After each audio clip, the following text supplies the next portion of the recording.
guys, welcome back to Jazz Tutorials. This week we're working in Illustrator. Nothing to do with Photoshop, so if you guys do not have Illustrator, then this is not for you.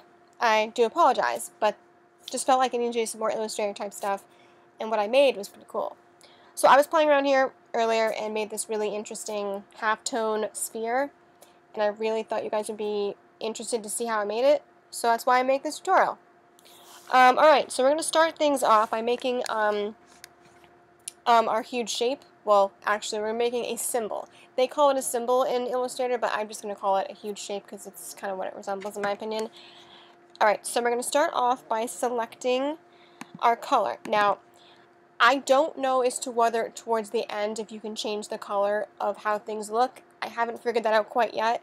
So if you want your halftone spheres to be a specific color, now is the time to pick that color, because once you do it, I don't know if you can undo it.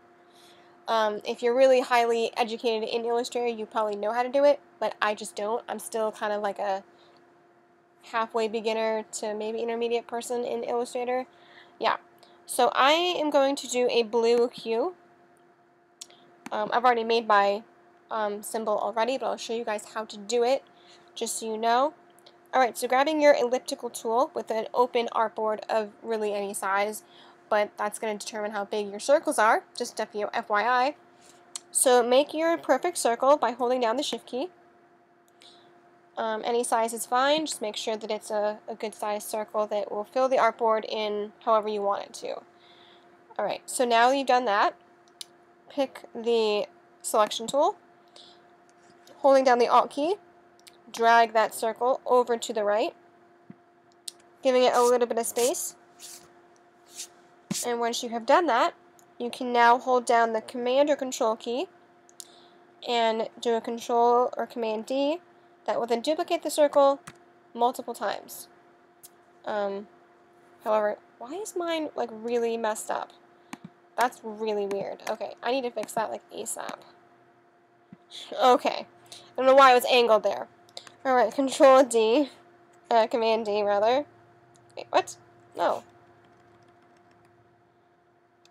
Hold on. I gotta redo this because mine's being special right now.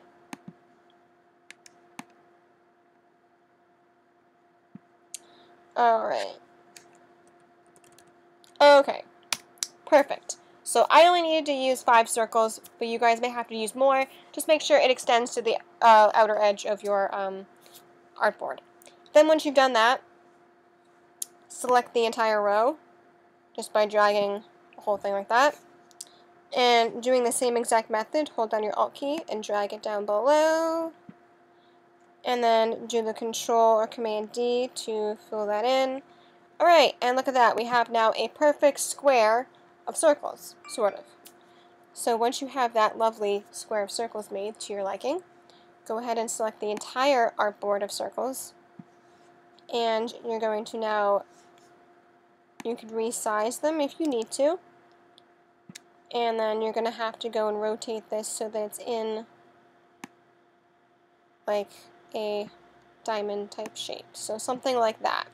Rotate it so it's like in a diamond type shape. Mine's more rectangular at the moment, but if you guys did yours, do yours in the right manner, it should be like a square. Or you could do rectangle, it's fine. Whatever works, square, rectangle, work, and then just rotate it so it's like that. Okay, done that. Sweet. Now let's go ahead and select the entire artboard yet again.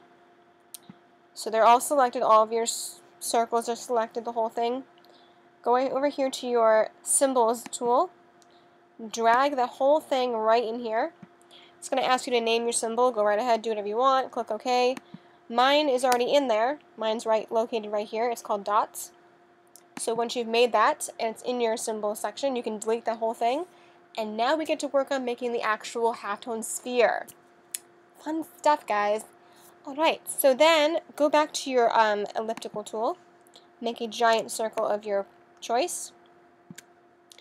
Okay, there's my lovely circle there. Grabbing my selection tool again, we're now going to have to turn this into 2 half circles. So to do so, we have to delete the left anchor here. So just do a Control click. Oops, not Control click. What is it? I think it's Alt click, something. no, it's Command or Control click, and then just delete that anchor, which then creates a half sphere. Now, we need to duplicate that half sphere, so hold down your Alt key and drag that half sphere off your artboard for now. We don't need that one just yet. We're only going to work with one half at a time. So go ahead and click on the other half one that's on the artboard. Now, with that selected, we're going to go over here to our effects and click on 3D and revolve.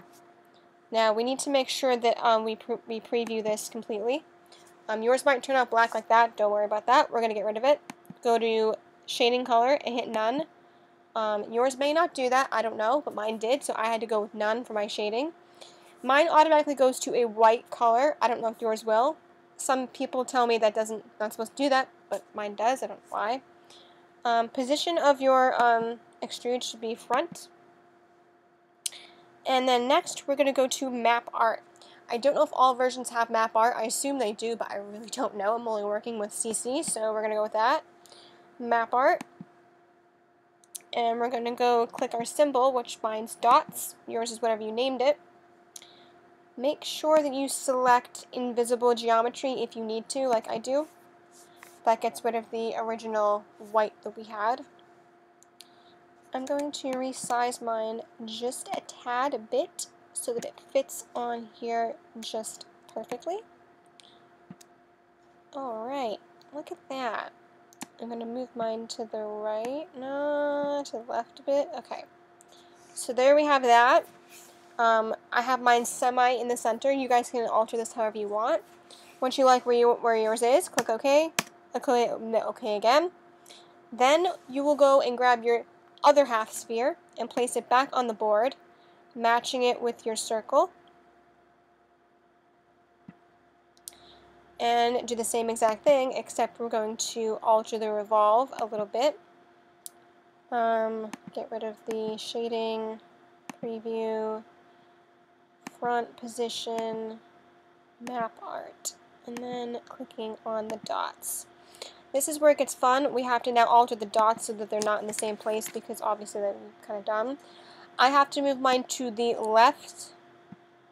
I'm going to move mine to the left. You guys can do the same, or you guys can do it however you are working your lovely selection. Why is mine being a little bit special right now?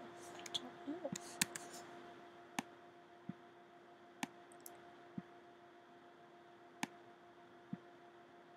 Alright. And I want to have it more so off to the side just a bit. Because what I want to have is, you'll notice how there's a little bit of a gap right here on the top and the bottom. That gives it the illusion of a halftone effect. So that's why I'm giving there a gap there. But if you guys don't like that, you could totally make it like a full... You can make a full sphere out of it with just circles, but that's kind of weird. But you could do that. It wouldn't be a halftone effect, but it would be like cool and stuff. So there we have that. I like it. Good to go there. Click OK. And when we click on that, we now have a halftone sphere. That's essentially the tutorial, guys. I know there might be other steps to making this cooler. You could probably make smaller squares. I know typically in a halftone effect, the circles are big to small, but I didn't go that route here. You guys can. You just have to go make, it would take a little bit longer because you have to do like one big circle in the line when you first start your symbol and making it smaller as you go. That's the way to go about it. I didn't want to take that time to do that, so I made it like this, and I still think it looks pretty cool. So yeah, thank you guys for watching this cool tutorial. Hope you learned something, because I sure as heck did. If you guys like this, do hit the like button. Yeah, if you want to see some more cool stuff through Illustrator or Photoshop, or have any questions, suggestions, or whatever, comment below. Hit like if you liked this. Subscribe if you want to see more stuff like this on my channel. And you can find me in all social media links are below. Also, guys, there's a new link I'm putting in just this video. It's in the description box below. I now have a link to guru.com. Guru.com is a freelance art, like you do your own work and you get paid for it type of site. So if you guys have any needs or you want me to make you something like a logo or something or whatever, I am now on guru.com, and I do freelance web design.